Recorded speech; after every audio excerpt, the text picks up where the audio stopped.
Salam, God lover yang dikasihi oleh Tuhan Yesus Kristus. Senang berjumpa kembali dengan saudara semua dalam program Rise and God malam hari ini bersama Diaspora TV. Setelah melewati berbagai kesibukan sepanjang hari ini, mungkin ada situasi yang membuat jiwa saudara menjadi letih lesu dan berbeban berat. Jangan menyerah, sebab Tuhan mengundang kita semua untuk mengalami kelegaan.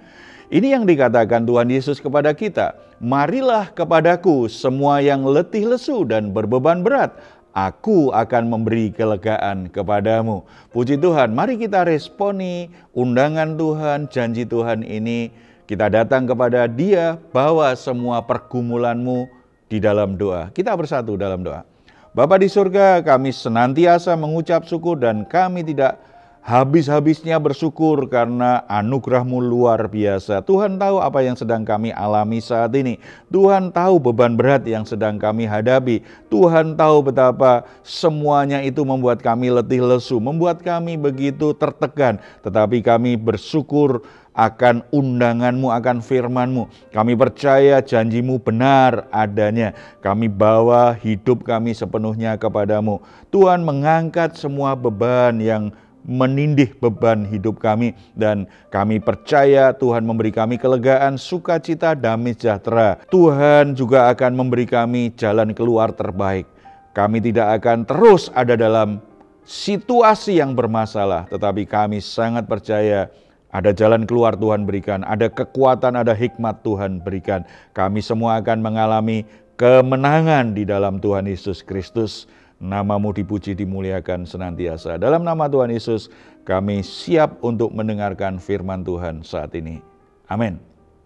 Kita sering mendengar bahwa pergaulan yang buruk itu bisa merusak kebiasaan yang baik. Tetapi sebenarnya tidak hanya hal buruk yang bisa memberi pengaruh kepada seseorang. Kebaikan pun sebenarnya juga bisa mempengaruhi hidup seseorang. Seperti hal buruk bisa menular kepada orang-orang yang punya kebiasaan baik. Demikian juga kebiasaan baik pun sebenarnya juga bisa menular kepada orang-orang yang punya kebiasaan yang buruk. Tetapi memang ini sebuah pertarungan yang harus dimenangkan setiap orang percaya. Sejauh mana kebaikan itu begitu kuat menguasai hidup kita, sehingga bukan pengaruh buruk yang akan merubah kita, tetapi melalui kebaikan kita, orang itu akhirnya berubah dari hal-hal buruk menjadi kebiasaan-kebiasaan yang baik. Kita akan lihat satu bagian dari firman Tuhan, bagaimana kita bisa menularkan kebaikan bagi orang-orang di sekitar kita. Kita akan membuka Alkitab kita dari 1 Samuel pasal 11 ayat 1 sampai 15. 1 Samuel pasal 11 ayat 1 sampai 15. Kalau kita pelajari, kita baca saja ya. Ayat 1, maka Nahas orang Amon itu bergerak maju dan berkemah mengepung Yabes Gilead. Lalu berkatalah semua orang Yabes itu kepada Nahas, adakanlah perjanjian dengan kami, maka kami akan takluk kepadamu. Tetapi Nahas orang Amon itu berkata kepada mereka, dengan syarat inilah aku akan mengadakan perjanjian dengan kamu, bahwa tiap mata kananmu akan kucungkil.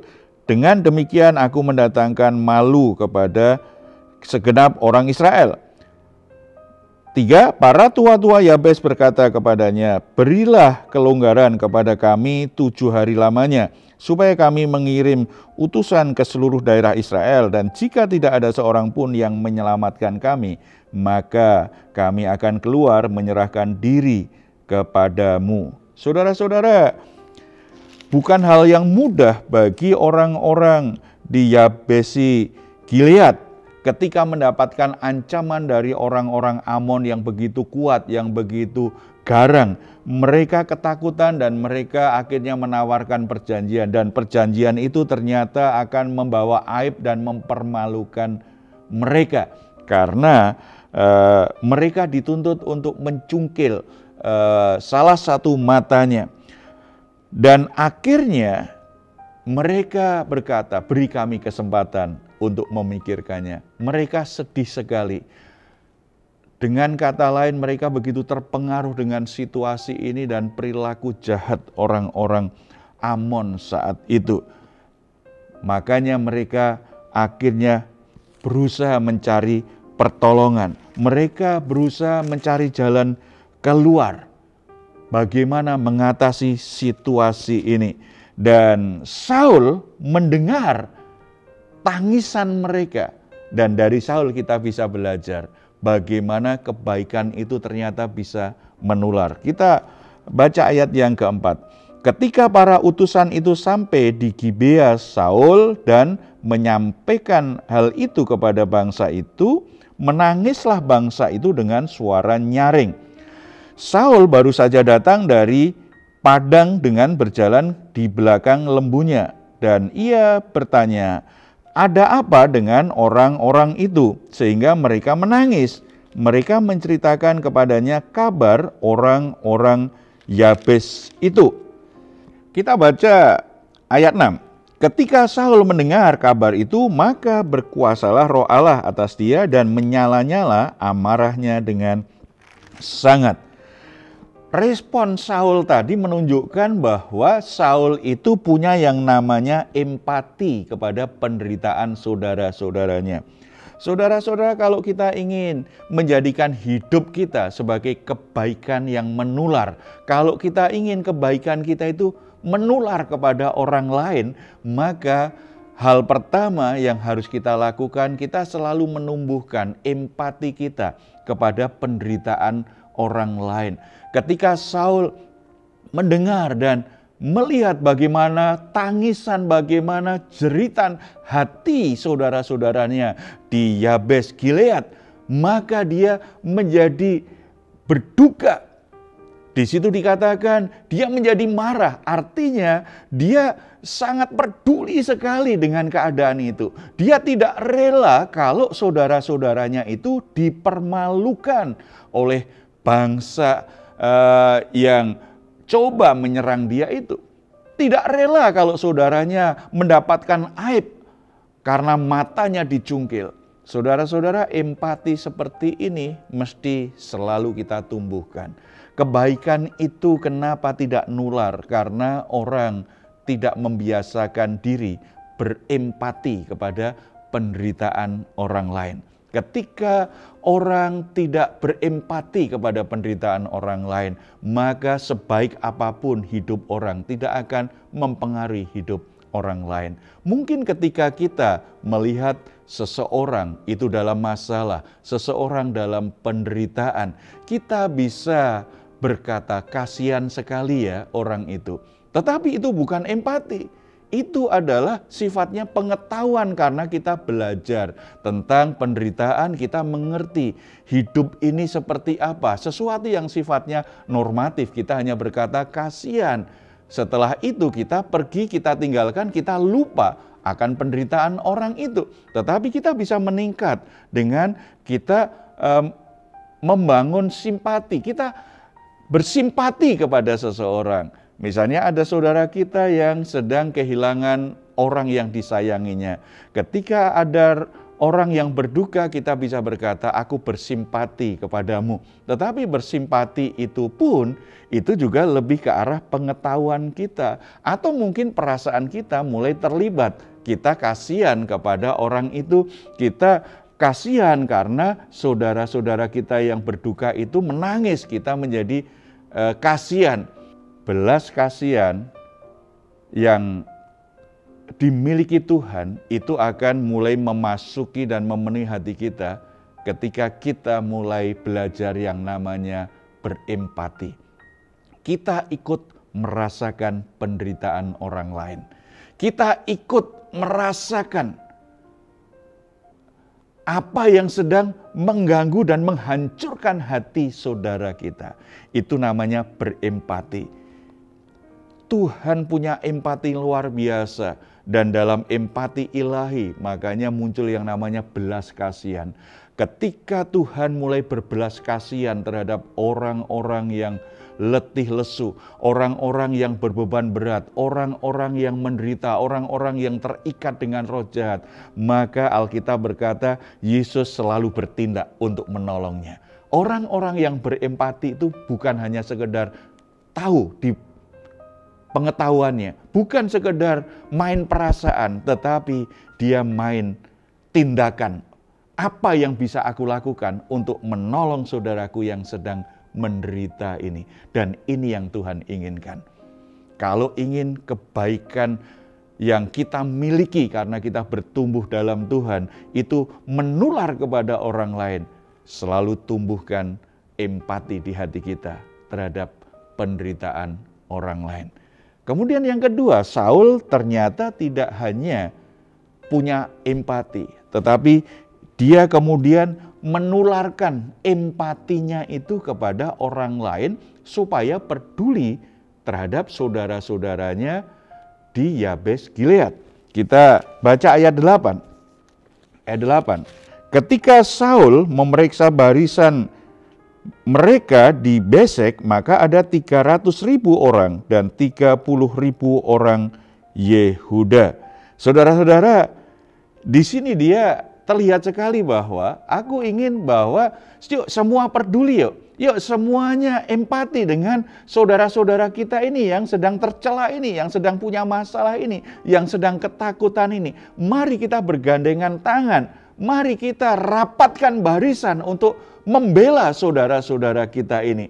Dia tidak hanya bertindak sendiri, tetapi dia coba libatkan. Jadi kebaikan menular yang pertama adalah kalau kepedulian kita, empati kita, belas kasihan kita, itu kita tularkan kepada orang lain. Supaya mereka juga akhirnya bisa bersama-sama dengan kita menolong orang-orang yang menderita, menolong orang-orang yang sedang kesusahan, menolong orang-orang yang sedang mengalami situasi yang sangat tercela, menolong orang-orang yang sedang dalam pergumulan berat, sehingga punya kekuatan yang lebih besar untuk bisa membela mereka.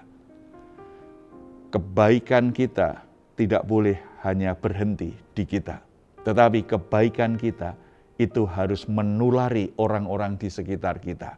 Di tengah-tengah dunia yang begitu jahat, di tengah dunia yang begitu buruk, Tuhan panggil kita di sebuah tempat, mungkin di pekerjaan di gereja atau di sebuah masyarakat, lingkungan masyarakat tertentu, supaya lewat kita kebaikan Tuhan itu menular kepada orang-orang di sekitar kita. Di mana kita berada, tempat itu menjadi lebih baik. Itu seperti garam yang akhirnya membawa pengaruh yang baik. Seperti yang Tuhan katakan kan, engkau adalah garam dunia. Saudara, di mana kita hadir, maka tempat itu akan terbebas dari ketawaran hati. Maka tempat itu akan terbebas dari pembusukan, yang ada adalah justru kehidupan yang lebih baik. Ada perasaan yang lebih nyaman karena merasa dikasih, merasa diterima, merasa hidupnya itu istimewa. Karena apa? Ada kehadiran kita.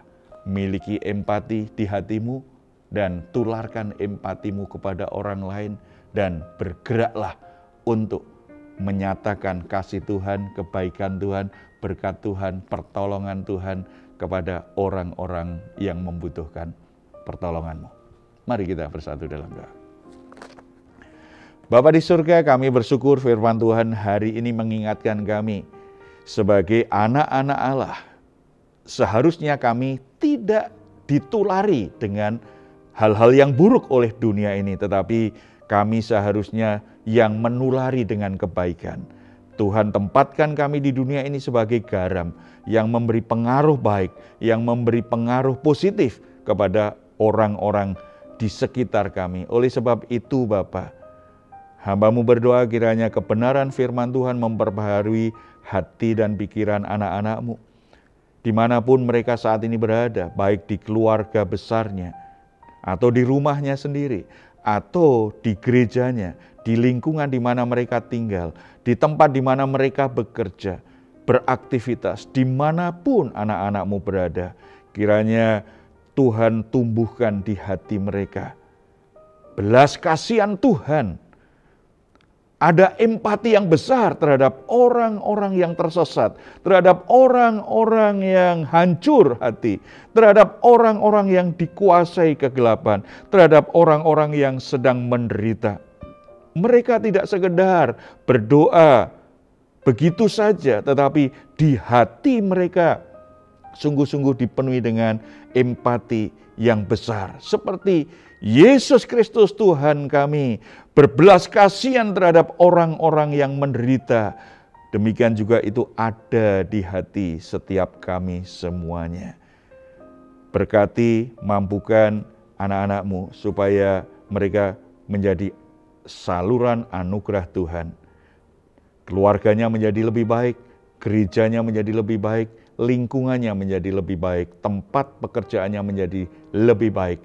Karena di situ ada anak-anak Tuhan yang menyalurkan belas kasihan Tuhan kepada orang-orang di sekitarnya. Terima kasih Bapa. Tuhan menyatakan kehadiran-Mu lewat setiap empati yang dimiliki oleh anak-anak-Mu. Ulurkan tangan menjamah yang sakit, menjamah yang kesulitan, menjamah orang-orang yang sedang terbuang, semuanya boleh mengalami kehadiran Tuhan dalam hidup mereka. Dalam nama Tuhan Yesus kami berdoa. Amin. Jika saat ini saudara atau keluarga sedang mengalami pergumulan dan membutuhkan dukungan doa, di layar saudara ada nomor telepon yang bisa saudara hubungi. Tim doa kami akan mendoakan saudara semua. Tetap percaya Tuhan itu punya kuasa untuk menolong kita. Silakan jika saudara ingin memberikan komentar, tuliskan komentar saudara di ruang komentar yang ada di channel Diaspora TV. Sebelum kita berpisah, mari kita perkatakan bersama-sama Mazmur 4 ayat 8-9. Engkau telah memberikan sukacita kepadaku lebih banyak daripada mereka ketika mereka kelimpahan gandum dan anggur. Dengan tentram aku mau membaringkan diri, lalu segera tidur. Sebab hanya Engkaulah ya Tuhan yang membiarkan aku diam dengan aman. Puji Tuhan, selamat beristirahat. Doa saya selalu saudara semua sungguh-sungguh mengalami rest in God di dalam Tuhan Yesus. Tuhan Yesus memberkati kita semuanya. Salam.